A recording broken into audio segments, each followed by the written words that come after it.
Art and its boundaries now. Painters, if they've done their work right, compel you to notice what they have done. But just beyond what the painter has done, surrounding what the painter has done, there is a narrow domain that belongs to another sort of artist entirely. That artist, if he has done his work right, compels you not to notice what he has done, or not at first anyway. As Anthony Mason is about to tell us, it takes a while to see the beauty of a frame.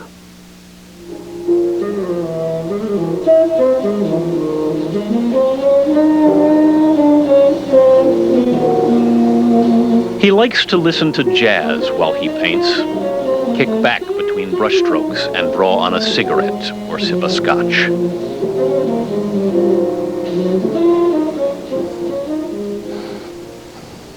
He doesn't care much for fashion. For 70 years, Bob Kulicke has quietly set his own, as a designer, as a gilder and goldsmith. There's a real piece of pure gold for you. It's only 3 or 4 10,000ths of an inch thick. You can actually see through it, look.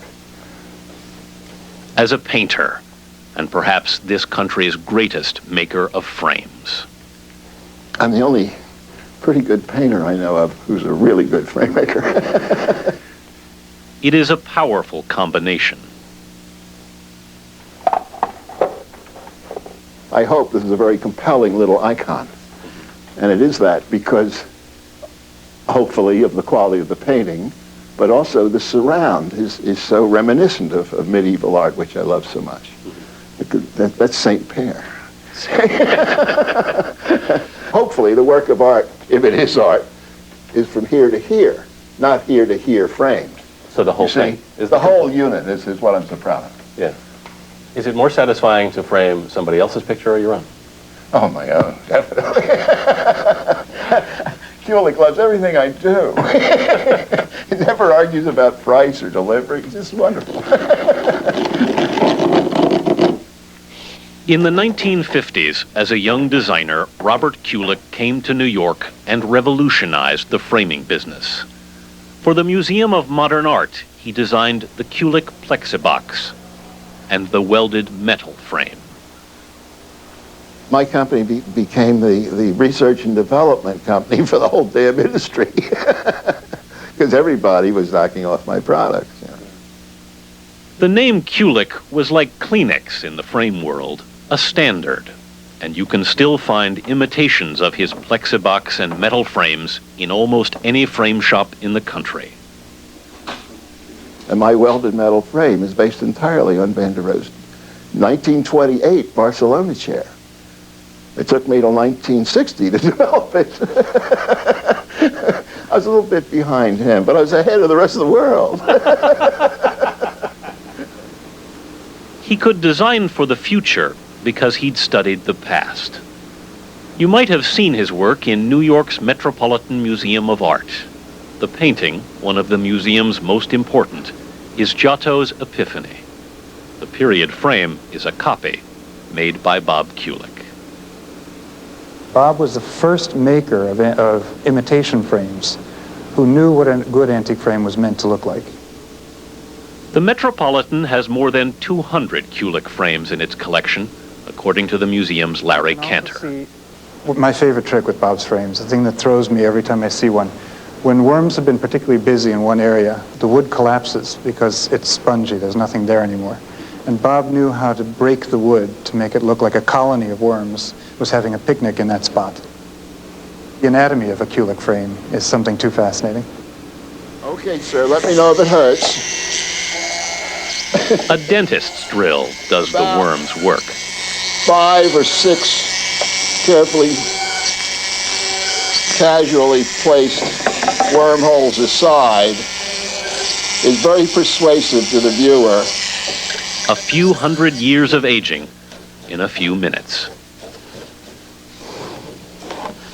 Then I have to add a little fly specks, mildew, 300 years of dust. Fly specks? Fly turds, yeah. Very important in the craft. It's a glamorous business, isn't it? Yeah. A little bit of shellac, a little bit of rotten stone. A mixture of raw umber, decayed stone, shellac, and alcohol delicately spattered, creates the illusion. Gee, I wonder if it needs more dust. No. No, that's good. Look at the difference. If you were to come into my show and see it and say, oh, gee, what a nifty frame Kulicke made, I'd have failed. I didn't persuade enough. Unless you already know that I'm a frame maker. But Bob Kulicke is, first in his heart, a painter. My ideal is if it looks like it fell off the brush, which happens pretty much on this one. That's pretty damn good, as a matter of fact. Yeah. His subjects are simple. Flowers, pears, tomatoes. So did you end up eating your tomatoes, or is art? You think I'm a cannibal or something? His shows at the Davis and Langdale Gallery in New York are sold out even before they open. It wasn't always that way. I didn't sell any for the first 9 or 10 years, 8 or 9 years. I gave away about 100. The people who made the small mistake of politely admiring a painting on my wall. You like it here? I consider that a sale. He works from slides. The flowers kept dying on him. When I started painting flowers in 1956, nobody painted flowers in America except me and 12 80-year-old ladies.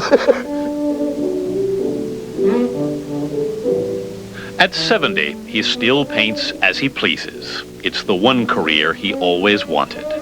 But along the way, Bob Kulicke became a visionary designer, a master frame maker, and in the words of one museum curator, one of the great craftsmen of our time. The great painter Radon said, a painting teaches us nothing. It raises and refreshes the spirit. That is all. Beautiful, and that's enough.